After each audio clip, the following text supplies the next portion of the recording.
बिस्मिल्लाहिर्रहमानिर्रहीम। अस्सलाम वालेकुम नाज़रीन, मैं हूं आम शहरी आरिफ हमीद भट्टी। आज 11 जुलाई लाहौर से अहम तरीन ख़बरों के साथ। नाज़रीन, आप जानते हैं कश्मीर में इलेक्शन हो रहा है और अच्छी खासी गर्मा गर्मी है। पहले बिलावल भुट्टो, फिर मोहतरम मरीम नवाज साहिबा की तकरीरों का मुकाबला होता रहा और बजाय कारकर्दगी के एक दूसरे को बुला भला कहते रहे, क्योंकि सियासत खिदमत और इबादत थी, अब गाली गलोच और इल्ज़ाम तक महदूद रह गई। इसके बावजूद वज़ीर आज़म पाकिस्तान इमरान खान ने मुख्तलिफ ख़तरात के बावजूद खुद उनकी ज़िंदगी को बहुत ज़्यादा थ्रेट है और पाकिस्तान में जालसाजी से प्रोटोकॉल लेने की आदत पड़ गई है। वज़ीर आज़म ने आज वो एक बड़ा वादा पूरा कर दिखाया जिसकी तवक्को नहीं की जा रही थी। उन्होंने हुकूमत समेत तमाम अहम शख्सियात से सिक्योरिटी के नाम पर वसी पैमाने पर प्रोटोकॉल लेने वालों से सिक्योरिटी की गाड़ियां वापस ले ली। उनका कहना था वज़ीर आज़म का कि हुकूमत पाकिस्तान की फलाह बहबूद और जानो माल की हिफाजत के लिए बनाई गई पुलिस सिर्फ और सिर्फ ताकतवरों के गिर्द घूमती है। याद रखें कि इस सिलसिले में एलीट फोर्स जो बनाई गई थी उसका कानून में था ये किसी भी अफसर के लिए प्रोटोकॉल या सिक्योरिटी ड्यूटी नहीं देगी, लेकिन तमाम ताकतवरों के साथ एलीट के जवान ड्यूटी देते हैं। वज़ीर आज़म पाकिस्तान ने ये फैसला फौरी तौर पर वापस ले लिया कि VVIP नाम पर प्रोटोकॉल लेने वालों से ड्यूटियाँ वापस ली जाए। शहबाज शरीफ साहब को ये बात हजम नहीं हुई। उन्होंने सख्त तनकीद की शहबाज मुस्लिम लीग मौजूदा हुकूमत पर। मुझे समझ में नहीं आता कि इतने अमीर कबीर लोग, आप खुद प्राइवेट गार्ड ले सकते हैं और एक वज़ीर आज़म ने अच्छा काम किया है, हम उन पर बेपनाह तनकीद करते हैं और अक्सर बेशतर करते हैं। और यही सहाफ़ी का काम है कि किसी एक पार्टी का तर्जमान नहीं होता, लेकिन अच्छे काम की तारीफ़ करनी चाहिए। अगर आप 5 करोड़ रुपया सूबाई असम्बली के इलेक्शन लड़ा के और 10 से ज़्यादा करोड़ को मिला के मुंतहिब होते हो, 3-3 करोड़ की 2-2 करोड़ की गाड़ियों में जाते हैं, तो क्या ये अपने गार्ड नहीं ले सकते? अगर इनकी जान को खासा ख़तरा है तो क्या 22 करोड़ आवाम के लिए लाहौर में 5000 बंदे के लिए एक सिक्योरिटी गार्ड भी नहीं है, 10,000 के लिए भी एक सिक्योरिटी गार्ड नहीं है? खुदारा कुछ खुदा का खौफ करो। ये एक अच्छा फैसला है। शहबाज शरीफ को इस पर तनकीद की बजाय इसकी तारीफ़ करनी चाहिए। दूसरी तरफ हुकूमत ने एक तजवीज़ दी थी कि पाक फौज की तनख्वाहों में 15% अनाउंस की इजाफा कर दिया जाए। एहसन इकबाल को यह नागवार गुजरी और अजीबो गरीब मंतक दे दी जिसकी बात मेरी समझ में नहीं आता। उन्होंने कहा जी ऐसा नहीं होना चाहिए, इससे सिविल और मिलिट्री तल्लुकात में इब्हाम पैदा होगा। कमाल है भाई, फौज भी हमारी है, हम भी फौज की है। बल्कि ये कहें कि महंगाई बहुत ज़्यादा हो गई है, आपने मिलिट्री के अनाउंस किया 15%, इसको हुकूमत दूसरी दीगर सरकारी अफसरान की भी तनख्वाहों में इजाफा किया जाए, ये बहुत अच्छा होता।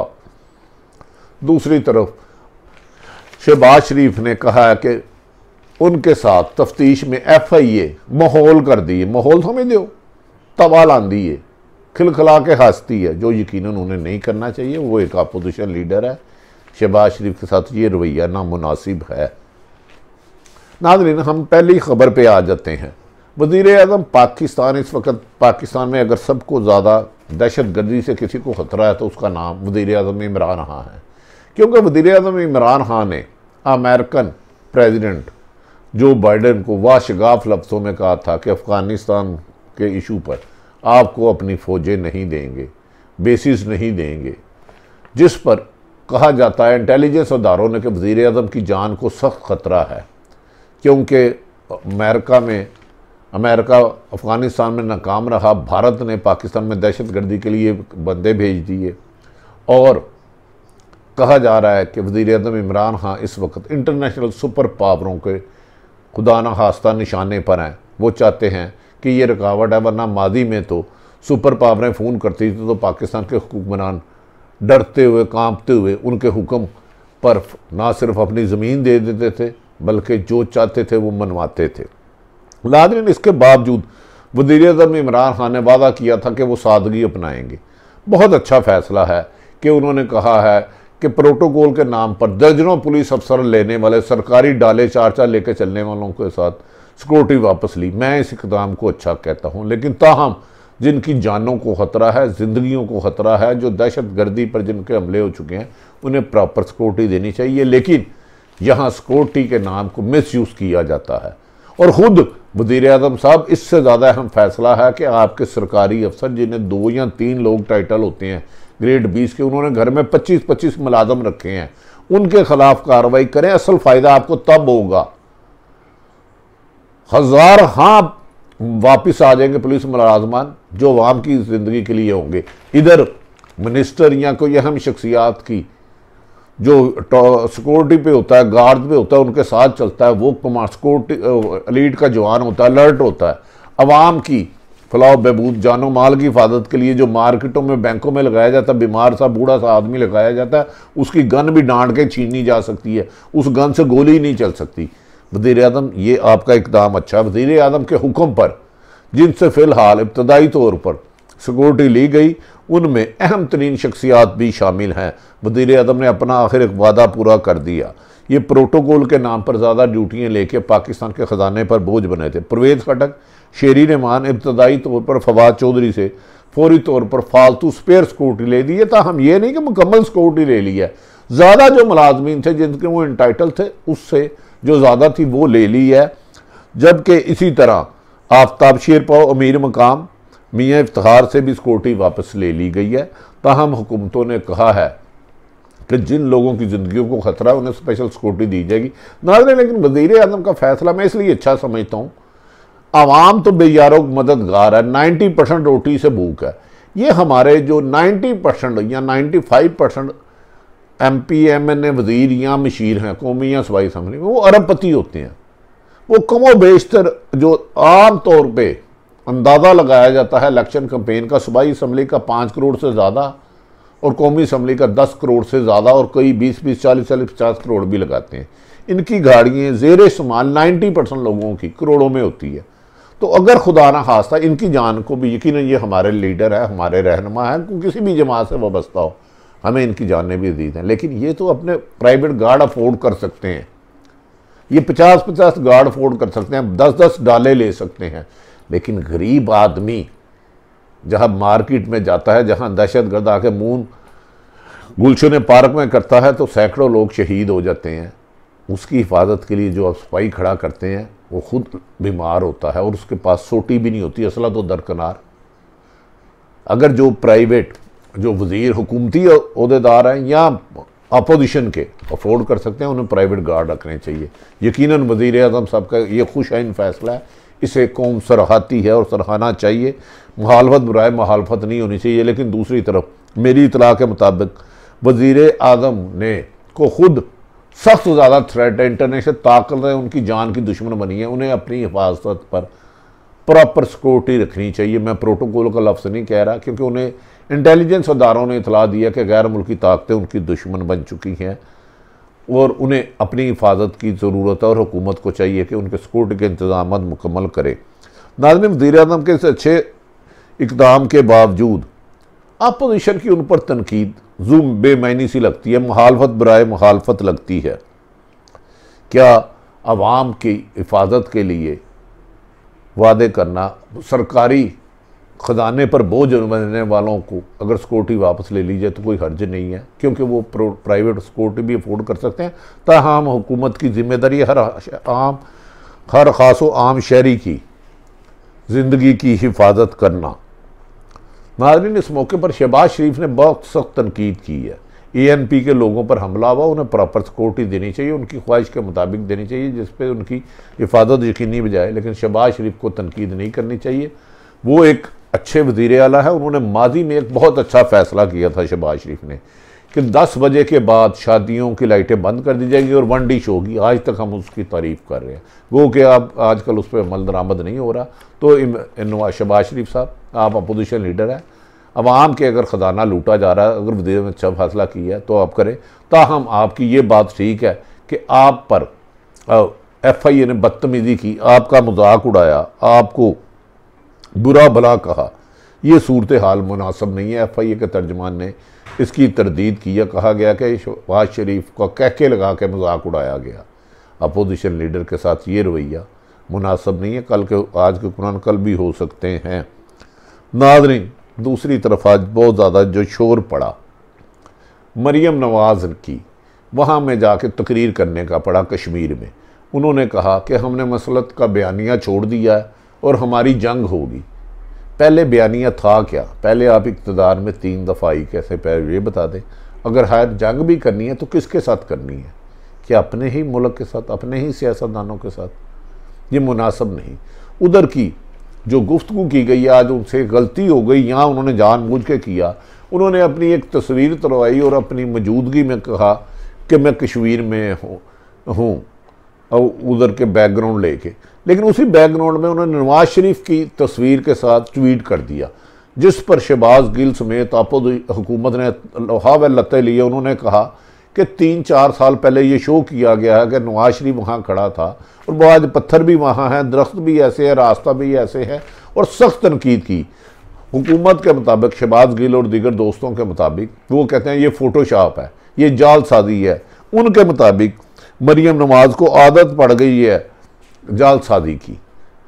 उन्होंने ऐसा करके हुकूमत के साथ मजाक किया है। उन्होंने कहा ये उन्होंने फ़ोटोशॉप की है। ये इस तस्वीर पर मरियम नवाज़ को सख्त तनकीद का सामना कर पड़ा है। इस बारे में हुकूमती रहनुमा कहते हैं कि मरियम नवाज़ जाली कतरी ख़त, कैवलरी फाउंड और दूसरे इश्तिहारी मुजरमों की तस्वीर लगाकर अपने आप को क्या साबित करना चाहती हैं। लेकिन कहा जाता है कि कुछ ही देर बाद मरियम नवाज़ साहिबा ने अपने वालिद मोहतरम नवाज शरीफ साहब की वो तस्वीर डिलीट कर दी। क्या ये फ़ोटोशॉप थी या नहीं शॉप थी, ये मरियम नवाज़ का हक़ है। हाँ, मरियम नवाज़ सियासत करने गई है, ये बात ठीक है, उन्होंने नून लीग को मुतरक रखा, लेकिन इस पर हुकूमत के अरकान ने कहा कि मरियम नवाज़ अबू बचाई मुहिम निकली हुई है। वो जाके कहती है मैं कश्मीरी हूँ, बलोचिस्तान में जाके कहती हैं मैं बलोची हूँ, कराची में जाके कहती हैं मैं कराची की हूँ, सिंध में जाके कहती है मैं सिंधी में हूँ। और मरियम नवाज़ की इस फ़ोटोशॉप पर जो उन्होंने जिस जगह अपनी तस्वीर उतारी, उसी जगह अपने वालिद मोहतरम मियाँ नवाज शरीफ जो आजकल लंदन में इलाज की गरज से गवर्नमेंट आए थे, उनकी तस्वीर लगाई, लेकिन अपोजिशन की भरपूर तनकीद के बाद वो नाकआउट हुई, उनको वो ये तस्वीर बदलना पड़ी। क्या नाज़रीन, बेहतर होता कि मरियम नवाज साहबा अपने जलसे जुलूसों पर हुकूमत पर तनकीद करें, तनकीद ज़ोर से करें, लेकिन इसको ये फ़ोटोशॉप ना करते जो उनके लिए शर्मिंदगी का बायस बनती। लेकिन वो कहती हैं कि मैंने जो किया है ठीक किया है। नाज़रीन, मरियम नवाज़ ने हुकूमत को वाड़े हाथों लिया। उन्होंने कहा कि ये धांधली की कोशिश कर रहे हैं, हम धांधली बर्दाश्त नहीं करेंगे। उन्होंने तस्लीम कर लिया कि वो इलेक्शन हार सकती हैं। दूसरी तरफ बड़ी हैरत हुई है मुझे, एक तो पाक फ़ौज के जवान और अफसर 24 घंटे पाकिस्तान की हिफाजत करते हैं और अफ़गानिस्तान में खाना जंगी का खतरा। इस हालात में हमारी फ़ौज पर बहुत ज़्यादा जिम्मेदारी है। कमर जवेद बाजवा और DGI से जनरल फैज़ ने कई मरतबा इस सिलसिले में ब्रीफिंग भी दी और पिछले दिनों में सियासतदानों को भी ब्रीफिंग दी। आज हुकूमत की तरफ से एक तजवीज़ दी गई कि पाक फ़ौज के अफसरों और जवानों के लिए सैलरी में 15% अलाउंसेस लगाए जाएंगे, जिस पर यह बात एहसन इकबाल को सख्त नागवार गुजरी। मुझे समझ नहीं आता कि इस अभी सिर्फ ये तजवीज़ है, इस पर अमल नहीं हुआ। एहसन इकबाल को फ़ौज की तनख्वाह पर 15% को नागवार गुजरी क्यों? इनके लिए इतना क्यों मसला बन रहा है? इनको तो चाहिए था कि ये कहते कि महंगाई बहुत ज़्यादा हो गई है, बहुत ज़्यादा हो गई है महंगाई, बाकी दीगर अफसरों की तनख्वाह बढ़ाई जाए। अभी ये इजाफे की तजवीज़ है, मगर ताहाल अभी तक फ़ैसला नहीं हुआ। मगर एहसन इकबाल ने अजब मंतक पेश की है कि इससे मिलिट्री और उनकी मंतक नाज़रीन आप हैरत होगी, आज से सिविल और मिलिट्री तकसीम गहरी होगी। सिविल और मिलिट्री तकसीम यानी कि हुकूमत और फ़ौज की, मेरे मोहतरम ये तकसीम है ही नहीं, ये आपके जहन में है। फ़ौज हमारी है, हम फ़ौज के हैं। हाँ, फ़ौज का अगर कोई अफसर सियासत में इंटरफेरेंस करता है तो उस पर भी तनकीद की जाती है, उसे स्पेयर नहीं किया जाता। हम खौफ के मारे अपना रास्ता नहीं छोड़ते। लेकिन फ़ौज और सिविल हुकूमत, अवाम और फ़ौज में कोई तकसीम नहीं है। ताहम नाज़रीन, एहसन इकबाल साहब, सिर्फ ये बात है आप अच्छे आदमी हैं, हम आपकी सियासत को, आपके शहबाज शरीफ के काम को अच्छा कहा, ये बता दें जब 56 कंपनियां आपकी हुकूमत में बनाई गई, नहायत काबिल एहतराम, जिनके अच्छे काम भी हैं। शहबाज शरीफ साहब जो अपोजिशन लीडर है, उन्होंने एक अफसर की 20-20 लाख तनख्वाह रखी 56 कंपनियों में। क्या वो सरकार पे बोझ नहीं था? क्या वो हुकूमत पे बोझ नहीं था? खुदारा ये जो बड़े सियासतदान हैं, बड़े बड़े पॉलिटिशियन हैं, अरबपति हैं, ये अपनी सिक्योरिटी का अरेंजमेंट खुद कर सकते हैं। इसका बोझ अवाम पर ना डाले। अवाम की जानो माल की हिफाजत हुकूमत की जिम्मेदारी है। अगर वो नहीं करती तो अवाम को जवाबदेह होगी।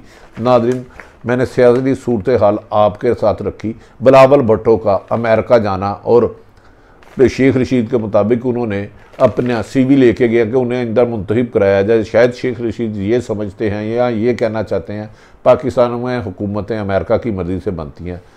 हमने तो सुना था कि वोट की ताकत से बनते हैं, लेकिन वोट मशकूक है, क्योंकि हर हारने वाला जीतने वाले पर धांधली का इल्ज़ाम लगाता है। नाज़रीन, शायद से तमाम सूरत हाल आपको रखी। अमेरिका से बिलावल भुट्टो को मिलता है, कुछ नहीं मिलता। बज़ाहिर बादिल नज़र में इमरान खान की हुकूमत 5 साल पूरा करते हुए नज़र आती है। अपने इर्द गिर्द रहने वालों की खुशियों का ख्याल रखें, किसी की तकलीफ़ का बायस ना बने। पाकिस्तान जिंदाबाद।